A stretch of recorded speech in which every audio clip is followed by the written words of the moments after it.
Donc, bonjour à tous, je suis très heureuse d'être parmi vous ce matin et je voudrais avant tout commencer par remercier très chaleureusement Monsieur Nishiyama-san et Monsieur Oki-san, mes hôtes et médiateurs attentionnés et bienveillants, grâce à qui je vis ces moments précieux et magiques au Japon. Merci pour leur invitation qui me permet d'être aujourd'hui parmi vous. Et je souhaite encore une fois adresser toutes mes félicitations et redire à M. Nishiyama mon émotion d'avoir pu assister hier à la remise qui lui a été faite de la médaille de chevalier des arts et lettres. Donc merci beaucoup pour votre invitation. Arigato gozaimasu. Merci David. Merci. Ça marche ?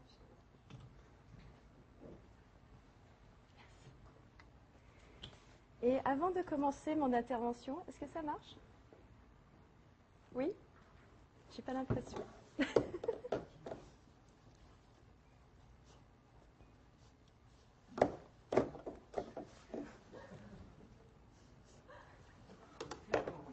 Je vais devoir parler très fort.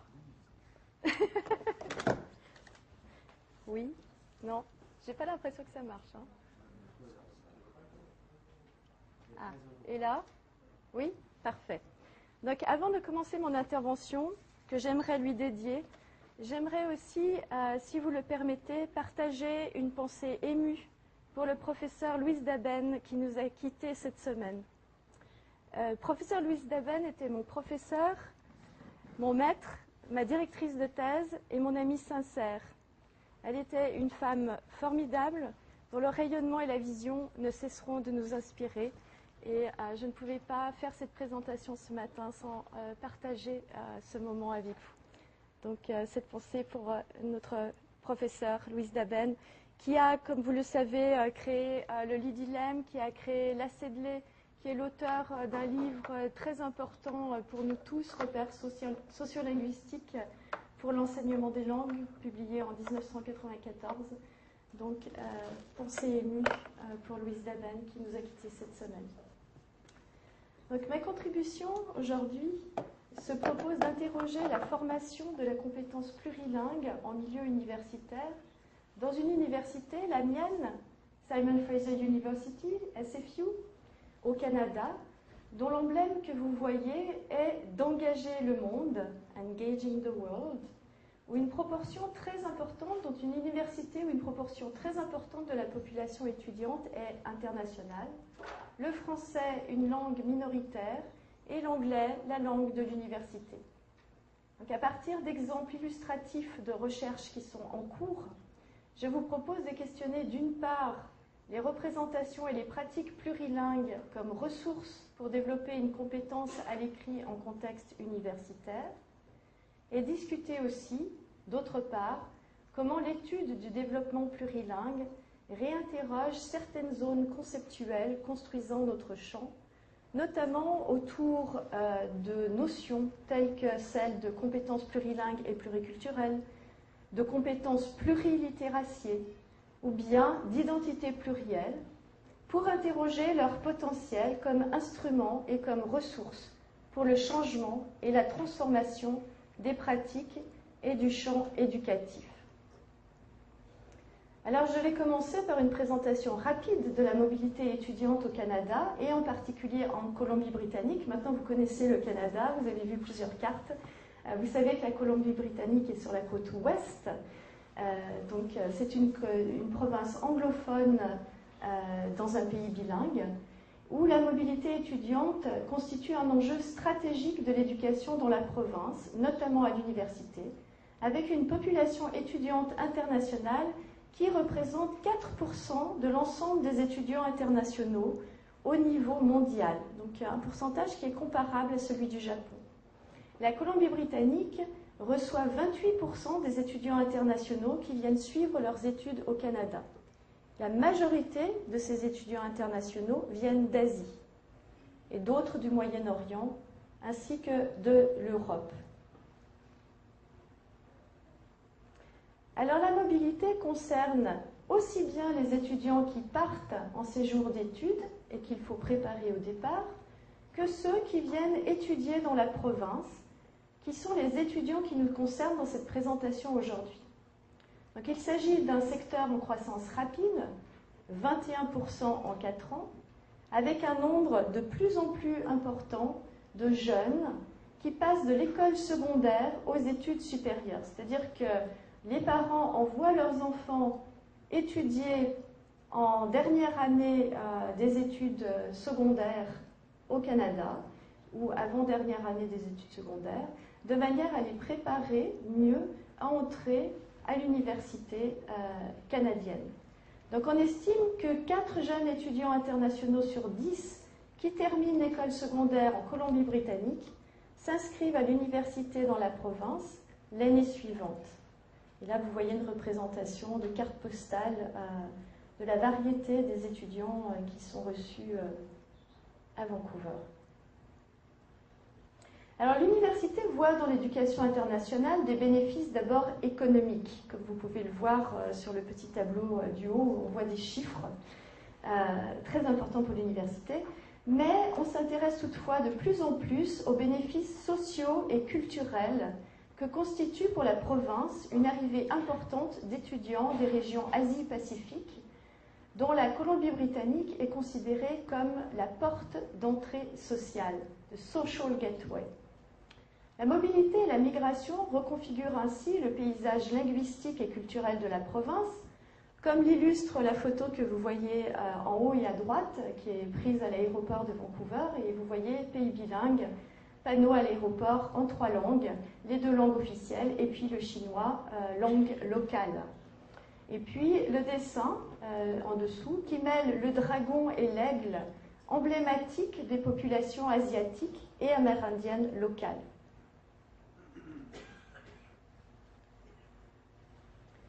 Donc on voit sur ce tableau que la proportion des personnes nées hors Canada, presque 30%, est l'une des plus importantes pour la Colombie-Britannique, juste après l'Ontario, tandis que la moyenne pour l'ensemble du Canada est d'environ 20%. Alors à Vancouver, le punjabi et les langues chinoises sont les langues les plus parlées. Il y a un petit mot d'anglais qui s'est glissé, excusez-moi. 40% des personnes qui parlent en famille une autre langue que l'anglais ou le français sont locutrices du cantonais, du mandarin ou d'une autre langue chinoise. Vous voyez, cantonais 16%, langue chinoise non spécifiée 12%, mandarin 12%. Dans le Grand Vancouver, plus d'1 million de personnes parlent en famille une langue autre que l'une des 2 langues officielles. Un autre graphe, vous voyez s'allumer une petite étoile et une flèche. Le census canadien de 2006 montre que plus de 56% de la population du Grand Vancouver n'ont ni l'anglais ni le français comme langue maternelle. Donc là où vous voyez la petite étoile se trouve mon université, SFU. Et donc vous voyez que c'est très fortement vert foncé. Et en fait, à Burnaby, où se situe donc l'université Simon Fraser University, ce pourcentage dépasse les 80%. Donc vous voyez l'environnement sociolinguistique dans lequel s'inscrit notre université. L'internationalisation, élément stratégique des politiques de l'enseignement supérieur, et la globalisation ont pour effet un changement important du paysage linguistique de l'université ces dernières années. Les études portant sur les publics universitaires allophones se centrent en général plus particulièrement sur la préparation aux études supérieures, l'analyse des besoins linguistiques et méthodologiques, la formation au discours et savoir-faire académiques exigés dans un milieu universitaire particulier, notamment dans les cas de mobilité interuniversitaire ou de migration. Je vous renvoie par exemple aux publications récentes de Bouchard et Caddy 2012, Parpet et Magiante 2010 ou bien Vignier 2012. Vous voyez, représentation, un sphinx à tête de dragon, des reconfigurations linguistiques et culturelles représentées. Donc, comme nous l'avons vu, des travaux qui portent sur un ensemble de questionnements, peu de travaux pourtant explore les parcours plurilingues des étudiants à l'université ou comment de nouvelles socialisations en langues étrangères, liées à la mobilité ou à la migration, conjuguées au déploiement de nouveaux modes et médiums de socialisation, s'articulent au développement de nouvelles compétences à l'université, notamment dans l'acculturation à l'écrit académique, dans les contextes de contact de langue et de plurilinguisme. Dans ce contexte, l'enjeu éducatif qui est le nôtre est à la fois de prendre en compte le plurilinguisme déjà là des populations estudiantines accueillies et de développer d'autres formes de plurilinguisme à l'université. Donc, on va essayer d'éviter le clin d'œil des pingouins, donc je lis pour la traduction. Apprendre l'anglais, c'est pas sorcier, d'autant qu'il suffit de si peu de mots pour se débrouiller partout. Lesquels? Do you speak French? Donc, pour éviter ce clin d'œil que l'on voit sur la bande dessinée de droite, l'enjeu va donc être de pouvoir développer des compétences plurilingues et pluriculturelles, des compétences plurilittératies, et prendre en compte des identités changeantes, fluides et plurielles dans ce nouveau contexte d'enseignement-apprentissage. Donc vous voyez que j'utilise plusieurs néologismes. La notion de compétences plurilingues et pluriculturelles est déjà bien installée, notamment grâce aux travaux du Conseil de l'Europe. La notion de compétences plurilittératies, elle est peut-être un peu moins. De fait, l'utilisation de notions nouvelles ne doit pas relever de phénomènes de mode, comme Yves Reuter nous en met en garde, mais doit nous permettre de réfléchir autrement les phénomènes observés. La substitution permet de fait de porter une réflexion critique pour changer fondamentalement notre regard sur la façon de réfléchir les liens entre pratique, représentation et contexte. Elles illustrent notamment le déplacement de certaines références classiques de la didactique des langues, où on va considérer que le locuteur a un répertoire unique, et ce répertoire unique va nous permettre de prendre en compte l'ensemble des compétences. Donc on va passer de modèles de référence monolingues à des modèles bi-plurilingues, où la vision des rapports entre les langues 1, 2, 3 dans les apprentissages est dynamique. On va aussi s'intéresser aux représentations des langues dans l'apprentissage et considérer l'atout bilingue comme un atout d'appropriation. Donc on va quitter des représentations du polyglotte docte et savant, comme on voit sur la première bande dessinée, qui parle plusieurs langues pour dire « je n'ai rien à dire », et plutôt s'intéresser à des locuteurs dits ordinaires, comme on le voit sur la deuxième bande dessinée, où on voit un jeune homme qui veut retirer de l'argent à la banque. La machine lui propose de choisir votre langue. Please select your language. Il a deux choix, anglais, espagnol. Bon, on voit qu'il réfléchit, il revient bredouille parce qu'il a brûlé sa carte. Pourquoi? Parce qu'il a appuyé sur les deux boutons, parce qu'il est bilingue. Et que la machine n'est pas prête à accepter qu'on puisse avoir deux langues. Donc un petit dessin que certains d'entre vous connaissent déjà. Donc ces perspectives permettent en particulier d'insister sur une vision dynamique de la compétence, conçue au sein d'un répertoire unique. Il s'agit donc d'un modèle qu'on dit holistique, dont on prend en compte le caractère global, intégratif et non segmenté, et où on va s'intéresser aux ponts, aux passages et aux médiations entre les langues. Et j'aime beaucoup le dessin de droite qui a été produit par un enfant en Suisse, qui montre le fonctionnement, d'après lui, du cerveau plurilingue. Et on voit, vous voyez, des espaces qui sont réservés à certaines langues, mais on voit aussi qu'entre ces différents espaces réservés, il y a des trappes avec des portes qui s'ouvrent et qui se ferment.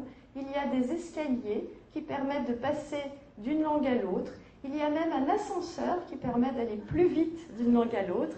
Et il y a des petits personnages noirs et rouges, qui sont des contrôleurs et qui vérifient que tout ça se fait de manière harmonieuse. Donc on peut séparer les langues et on peut passer d'une langue à l'autre, faire des ponts entre les langues selon les besoins pour apprendre et pour communiquer. Et le dessin de gauche, je vous l'ai mis parce que si vous voyez sur le haut à droite, on voit qu'il y a un petit peu de japonais dans le répertoire de cet apprenant. Autrement dit, la compétence plurilingue et pluriculturelle se définit comme la capacité qu'un acteur social possède de mobiliser un répertoire de langues et de variétés qu'il maîtrise à différents degrés et de mettre en œuvre ce répertoire en ajustant son potentiel et ses ressources à différents contextes. C'est une définition qui est souvent citée de Coste, Moore et Zarat, publiée d'abord en 1997 comme une étude de référence pour le Conseil de l'Europe, qu'on a remise à jour en 2009. On n'a pas changé le texte initial, qu'on considère comme un texte historique, si on ose, mais on a rajouté une bibliographie et une préface pour expliquer comment les choses ont évolué depuis ce premier effort définitoire à la fin des années 90. Et sur le dessin, vous voyez donc un locuteur plurilingue au sein d'un réseau social extrêmement divers, avec des configurations linguistiques extrêmement diverses, avec le chinois, l'anglais, le français, etc.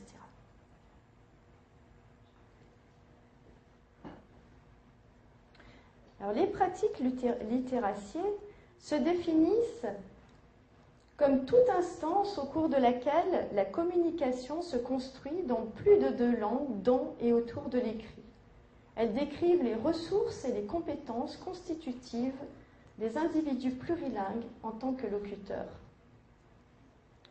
Le terme plurilittératie sous-tend aussi l'idée que les langues et formes littéraciées se développent en relation les unes aux autres et en relation à leur contexte d'émergence, et qu'elles constituent un tout, un atout et une ressource d'apprentissage. Et là, je vous renverrai aux travaux de Hamburger, Skilton, Sylvester, mais aussi Moore et Molinier dans un ouvrage récent qui est accessible en ligne dans les cahiers de la CEDLE qui date de 2012, et bien entendu les travaux de Frankel et Embodge, de Dagenais, et les travaux précurseurs de Street.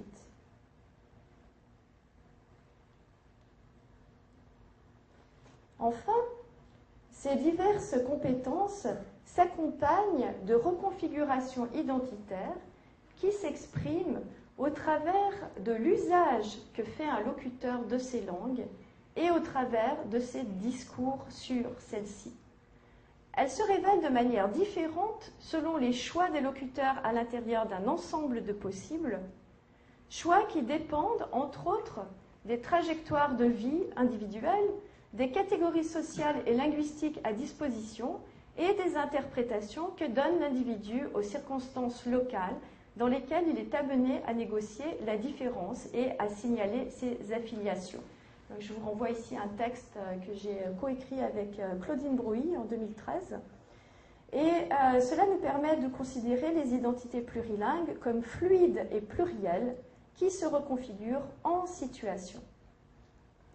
Donc, une entrée en matière qui nous amène à considérer que le plurilinguisme est une réalité de l'environnement social et éducatif aujourd'hui, que les situations d'enseignement-apprentissage sont complexes et qu'il nous faut développer des outils qui permettent de gérer la complexité.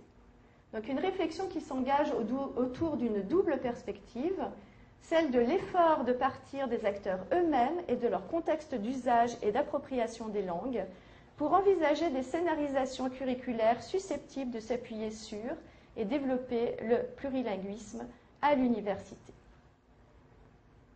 Donc la méthodologie et le corpus de notre travail avec mon collègue de SFU Steve Marshall, nous travaillons avec des étudiants universitaires plurilingues dont au moins l'une des langues de l'éducation est une langue seconde. Donc nous travaillons avec eux par des entretiens.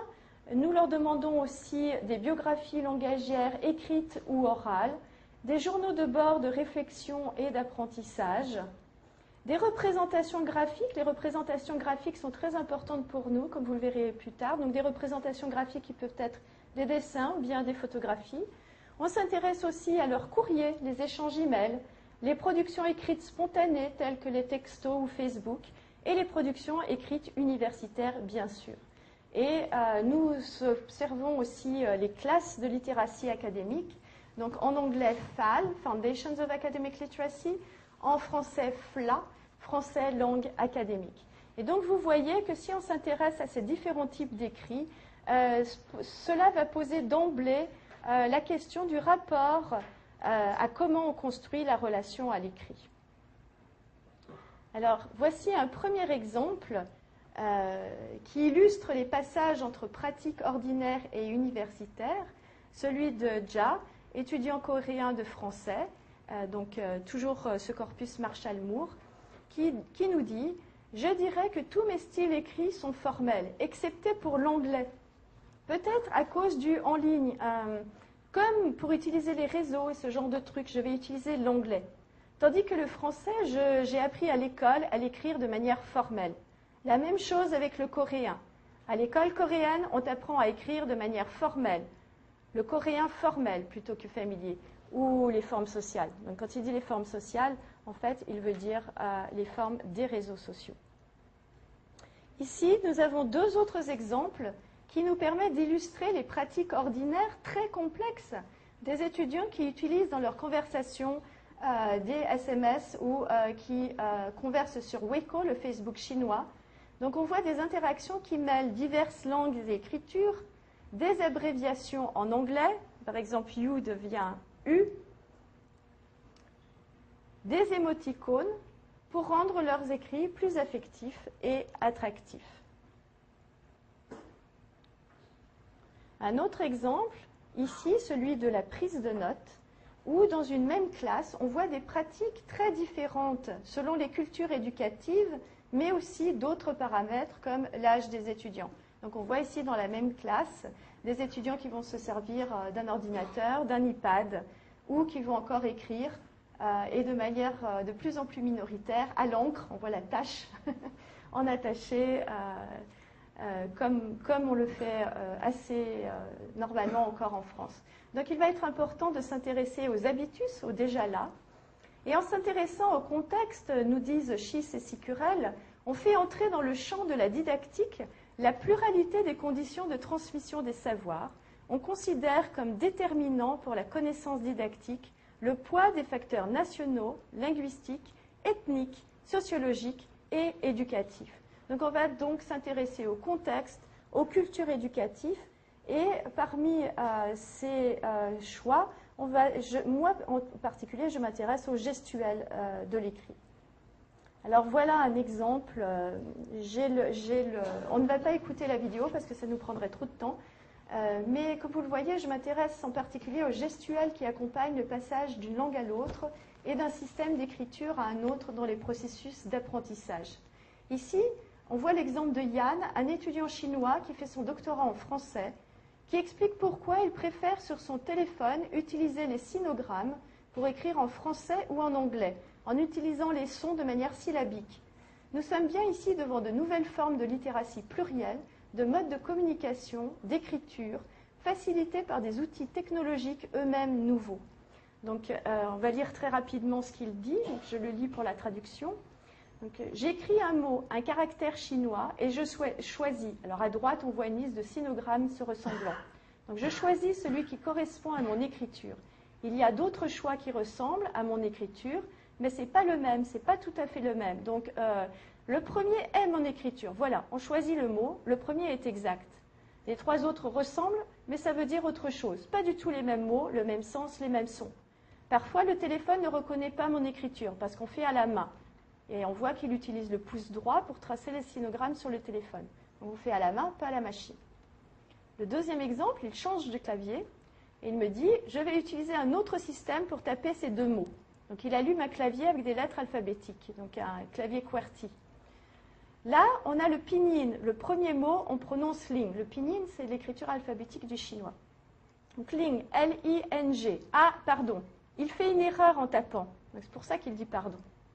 Bon, tu vois, je préfère le système d'écriture parce que quand on utilise le système pinyin, ling, je ne maîtrise pas bien, tu vois. J'ai tapé ling, L-I-M-G. Tu vois, parce que N-M est très proche. Il montre sur le clavier que les deux lettres sont côte à côte. Donc je préfère l'écriture, sinogramme, ling. Il recommence à taper. Et là, tu vois, il y a plusieurs choix avec la phonétique ling, mais le ton est différent. Donc des mots différents, même avec le même ton, il y a plusieurs choix de sinogrammes. Donc vous voyez que tout cela est très complexe et la question qui va se poser, c'est comment ces façons de faire influencent-elles les façons de lire et d'écrire et d'apprendre, notamment au contexte formel universitaire. Alors maintenant, on va regarder des observations de classe, donc des notes de terrain qui montrent les interactions entre les apprenants répartis ici en groupes de 4 tables dans la classe, donc toujours le corpus Marshall et Moore, avec à droite un exemple de transcription de ces interactions. Alors en italique, ce qu'ils lisent dans leurs livres, et puis les traductions sont en crochet. Donc on ne va pas les lire, mais vous voyez juste l'alternance des langues dans les commentaires métalinguistiques que les étudiants font à propos de la tâche qu'ils ont à faire. Donc les étudiants sont en train d'écrire collaborativement des textes à présenter au reste de la classe sur des acétates. Les notes montrent que le groupe 1, que l'on voit représenté sur le graphique en haut à gauche, est composé de 3 étudiants chinois qui utilisent une combinaison de coréen, de chinois et d'anglais avec des alternances chinois-anglais. Le groupe 2, en bas à gauche, composé de 3 autres étudiants chinois, fait des alternances de langues en chinois et coréen ou entre les 3 langues. Les groupes 3 et 4 à droite, en revanche, n'utilisent que l'anglais pour compléter la tâche. Donc, les étudiants coréens dans la classe, dans les groupes 3 et 4, n'utilisent pas leur langue ici. Les autres utilisent la classe pour pratiquer leur coréen, pour lesquels ils éprouvent de l'attrait. Puis un autre exemple, cette fois-ci d'un entretien de Amin, qui parle hindi, punjabi et anglais, qui est en 2e année à l'université, qui nous dit « À un moment, je parle anglais, puis le moment d'après, tu parles à un ami et tu te mets à parler hindi. » Et le truc, c'est que parfois, c'est plus facile pour eux. Comme par exemple, si je veux les aider dans un cours, c'est bien plus facile pour moi de leur expliquer en hindi. Et ça, c'est super. C'est comme un atout de pouvoir avoir comme 2 langues différentes. Et tu peux aller vers ta communauté, c'est plus facile, tu peux leur expliquer. Donc on voit ici que le plurilinguisme est tout à fait vécu comme un atout d'apprentissage pour ces différents étudiants. Donc ici, on remarque que même dans la prise de notes des observations de classe, notre assistante de recherche, Mélane, utilise plusieurs langues, avec aussi l'utilisation de stickers digitaux en pop-in, donc des notes qui apparaissent quand on clique. Donc une utilisation multimodale de l'écrit à destination de plusieurs lecteurs potentiels. Elle écrit pour elle, mais elle écrit aussi pour nous. Et donc il va falloir qu'elle utilise des manières de faire qui vont rendre la lecture plus facile pour les uns et les autres. Donc ces différents exemples, ainsi que ceux que l'on voit maintenant, que vous avez déjà vus, ils montrent des circulations complexes entre des productions textuelles, sociales et universitaires qui peuvent se produire de manière concurrente dans le même espace, la classe, pour des buts, des interlocuteurs différents. Ils montrent aussi des circulations complexes à l'intérieur même de ces productions qui jouent avec différentes langues et différentes modalités visuelles, incluant des textes en alphabet latin, des sinogrammes, des émoticônes, des raccourcis typographiques, des textes tapés, des textes écrits à la main, des jeux de couleurs, des cercles, des flèches. Et nous voyons ici en œuvre des compétences plurilittératies et multimodales au service de l'apprentissage. On voit par exemple à gauche, l'enjeu est d'apprendre la langue, enfin, l'enjeu est l'interaction, mais pas un détour est d'apprendre la langue. Sur le plan de droite, c'est plutôt apprendre des contenus. Je vais passer peut-être un peu vite parce que je vois que l'heure tourne. On va regarder un petit peu les identités plurilingues comme capitales pluriculturelles avec ces exemples de Félix qui dit « Je dirais que ma langue maternelle, puisque quand j'étais petit, ma mère elle est retournée tout de suite au travail, alors je vivais avec mes grands-parents. Et ensuite, on lui demande, est-ce que tes grands-parents sont italiens? Oui, ils sont italiens et mon père aussi. Alors quand j'étais jeune, je parlais l'italien jusqu'à 5 ans. Ensuite, je n'ai pas appris l'anglais jusqu'en 4e année. C'est plutôt l'anglais que je parle avec ma mère. Je me sens anglophone. Et c'est la seule raison. Mais je dirais que des fois, moi et ma mère, on fait des efforts pour continuer à parler en français. Et pour moi, je parle français, mais ça ne me fait pas francophone. Je parle encore italien et anglais. Vous savez, c'est ma génération. Je suis vraiment citoyen du monde. Et en fait, ce qui se passe là, c'est nous, on lui demande de s'identifier. Et en fait, quelque part, il refuse de s'identifier. Et il nous répond, je suis ni anglophone, ni vraiment francophone. Enfin, des fois, je suis anglophone, mais je parle italien depuis que je suis petit. Et en fait, il se rebiffe et il finit par nous dire, je suis un citoyen du monde. Donc, j'ai une identité bien plus fluide que vous essayez de me demander. Et puis, l'autre exemple, toujours Ja, notre ami coréen, qui dit que quand il change de langue, il se sent très différent et que finalement, il est plus confortable et probablement le vrai moi quand je parle en anglais ou quand j'écris en anglais. Le coréen, qui est supposé être ma première langue, finalement, c'est la langue dans laquelle je me sens le moins confortable. Donc, en termes de scénarisation curriculaire, on a une vision qui se construit sur l'économie linguistique et la transférabilité, mais aussi, j'aimerais insister sur cet aspect-là, en termes de continuité des systèmes dans les mises en relation entre les langues. Donc, on va travailler en particulier sur la mobilité, en lien avec la plurilittératie. La mobilité qu'on va considérer se construit comme un cheminement actif dans lequel le sujet écrivant, dessinant, se photographiant associe son déplacement palpable dans l'espace physique à un déplacement plus impalpable, celui qu'il effectue sur le plan relationnel, socio-affectif, socio-cognitif, symbolique, épistémique et finalement existentiel. Et ce déplacement s'effectue via une médiation éducative dans laquelle les dimensions langagières et graphiques s'avèrent complémentaires. Et là, je vous renvoie au travail notamment de Muriel Molinier. Donc cela nous invite à réfléchir des continua entre les différents contextes et les conditions du développement langagier, familial, universitaire, sociétal, ces différentes formes scripturales et graphiques, depuis les premiers apprentissages jusqu'aux pratiques les plus élaborées, dans ou plusieurs langues, et selon diverses modalités. La petite fille qu'on voit sur la droite, j'ai pris la photo à Tokyo et on voit qu'elle écrit de manière verticale avec le doigt et qu'il y a de l'écriture et du dessin et du symbolique. Donc d'autres exemples ici, cette fois-ci avec nos étudiants, qui montrent des formes que peut prendre ce travail à l'université. Ici, on travaille avec des étudiants maîtres qui se destinent à devenir des enseignants de français au Canada et qu'on encourage à réfléchir à leur propre cheminement d'apprentissage des langues par le recours aux biographies langagières et aux journaux de bord, mais aussi par le biais du dessin ou de la photographie. Ici, l'exemple de Christian, étudiant roumain à Vancouver, qui dit « Ça m'a aidé à réfléchir, donc de produire ce dessin sur sa trajectoire plurilingue, comme futur enseignant et en tant que personne bilingue. En fait, moi, je suis roumain, je suis trilingue, je parle roumain à la maison. En plus, j'enseigne l'allemand à mon garçon. » Il y a un autre exemple, celui d'Éric, étudiant français à Vancouver, qu'on voit en train de dessiner et qui dit dans son journal de bord « La connaissance de soi passe par la connaissance de son prochain. C'est ce qui a motivé aussi mon départ pour Vancouver, où la diversité culturelle est exemplaire et où la confrontation avec la différence devrait m'amener à une meilleure connaissance de moi-même et donc à une évolution dans mon parcours d'apprenant et de futur enseignant. » Le prochain exemple montre des travaux d'étudiants qui sont aussi basés sur des biographies langagières de personnes plurilingues dans le cadre d'un travail de master en didactique de français langue étrangère. L'enjeu ici est de produire un écrit académique construit sur une recherche de terrain avec entretien et transcription d'entretien et avec une composante visuelle. Ici, on a un collage produit par la participante interviewée, S, et le travail est celui d'une étudiante qui s'appelle Lynn Saint-Louis.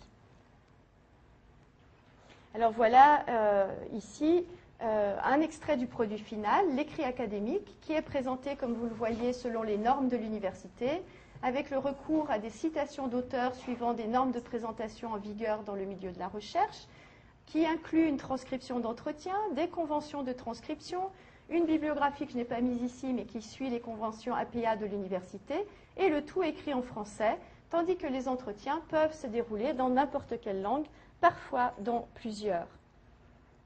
Alors, on n'aura pas le temps de s'attarder sur les différents dessins des extraits de l'entretien. Donc, la participante décrit ce qu'elle a voulu représenter dans les collages. Mais vous voyez que ce qui est intéressant peut-être, c'est juste de regarder comment Lynn l'a reproduit en disant l'ouverture sur le monde. Cette image illustre le bénéfice d'apprendre plusieurs langues étant jeune.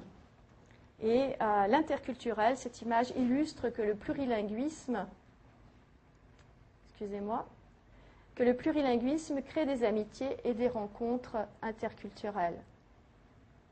Un autre exemple, le clin d'œil à la littérature, le monde. Cette image illustre les possibilités d'apprentissage offertes par la littérature et les médias. Et la figure 5, que les multitâches, le plurilingue doit accomplir des multitâches complexes. Cette image illustre que les communications plurilingues sollicitent plusieurs zones du cerveau simultanément. Et enfin, la figure 6, les voyages.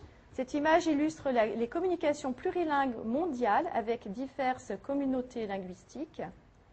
Et la figure 7, les langues familiales. Cette image illustre qu'une famille peut utiliser différentes langues pour communiquer ensemble. Et on regarde un extrait de l'entretien. En dessous ici, un peu dans la même idée, ça semble être une famille. Fait qu'une femme, un petit garçon puis un homme. La femme, elle dit « As-tu beaucoup de travail ce matin ?» Le petit garçon dit « A lot ». Mais en même temps, son père lui demande, ou l'autre adulte, ¿Tienes muchos amigos en el colegio? Donc tu as plusieurs amis au collège. Fait qu'il dit oui, fait qu'il répond a lot pour les deux. Donc ils communiquent dans différentes langues ensemble. Et c'est vraiment un mélange de la communication sur l'autre côté, mais l'important c'est qu'on puisse communiquer. Ici, la figure 8, choisir la langue. Cette image illustre les choix, les options et les possibilités multiples offertes aux plurilingues. Et la figure 9, le partage des connaissances et des savoirs des interlocuteurs plurilingues. On va terminer sur ce dernier extrait qui montre ici les appuis sur les langues, les ponts et les passages pour apprendre. Une réflexion, une fois encore accompagnée d'une représentation visuelle, ici une peinture à l'huile. Le participant étant un artiste peintre, s'appuie donc sur son expertise professionnelle et son expérience de mobilité pour exprimer comment il se représente l'apprentissage d'une langue nouvelle, ici pour lui le japonais. C'est un travail qui est recueilli par une étudiante qui s'appelle Sonia Jolicoeur. Donc on va le lire rapidement. Au cours de l'entretien, Billy a mentionné qu'il voulait apprendre le japonais pour pouvoir mieux comprendre les samouraïs. Évidemment, lorsque je lui ai demandé de se représenter en train d'apprendre une autre langue, il s'est dessiné apprenant le japonais. La langue japonaise, pour le moment, comme il ne connaît pas son fonctionnement, est représentée par la grande bande noire au bas du dessin. Comme il connaît un peu la culture japonaise ainsi que quelques mots, il les a représentés dans les deux taches blanches. Billy se propose d'aller au Japon pour apprendre cette langue. Il se dit fasciné par certains traits culturels du Japon, comme les samouraïs, les geishas, la cérémonie du thé et quelques artistes peintres. L'autre partie du dessin, le jaune, le rouge et le vert, qui sont des sapins de Noël, représente sa confiance. Après tout, il a appris d'autres langues par le passé, le punjabi, l'ourdou, l'hindi, le perse, l'arabe, l'anglais, le français. C'est donc avec confiance qu'il envisage d'apprendre cette langue, même si le japonais est très différent des langues qu'il parle. D'ailleurs, c'est le fait qu'il a été capable d'apprendre le français, représenté par les sapins de Noël, qui lui confirme qu'il pourra apprendre cette langue. Billy se propose d'enseigner l'art aux Japonais pour apprendre cette langue. Le haut du dessin, la bande pourpre, est la représentation que Billy se fait du Japon. Il explique que cette couleur est celle du ciel japonais à la saison des cerises. Billy ressent le besoin d'être au Japon pour apprendre le japonais, malgré qu'il n'ait pas eu besoin d'aller dans un pays arabe pour apprendre l'arabe. Lorsque je lui en fais la remarque, Billy rétorque en riant que Montréal est devenu un pays arabe parce qu'il y a beaucoup d'arabes dans cette ville, où il a pu aussi apprendre cette langue en les fréquentant. Alors, pour les traductrices, attention, parce que je vais sauter une diapositive. Je ne fais pas celle-ci, je vais à celle-ci. Juste pour conclure, qu'on voit que la compétence plurilingue est une compétence dynamique, évolutive, malléable, dans le temps et dans l'espace, et qu'elle s'enrichit de nouvelles composantes, en complète ou en transforme certaines autres. Et que cette dynamique de développement plurilingue fait partie d'une écologie des usages, est une forme parfois en creux de capital selon une perspective de l'économie des biens symboliques. La pluralité des compétences et des identités est donc une forme ordinaire de l'expérience plurilingue et pluriculturelle. Et donc, en conclusion, on va se souvenir que toutes les pratiques sociales, orales et littéraciées sont entrelacées et sont une ressource dans l'appropriation langagière. Et que le contexte universitaire, comme un espace de contrainte, est aussi un espace de possible. Et que l'enjeu didactique pour nous didacticiens est de naviguer ces différents espaces c'est-à-dire d'ouvrir la possibilité de conscientiser et d'exprimer des identités plurielles, de s'appuyer sur des pratiques plurilittératies et plurilingues pour développer une compétence académique dans la langue universitaire. Je vous remercie.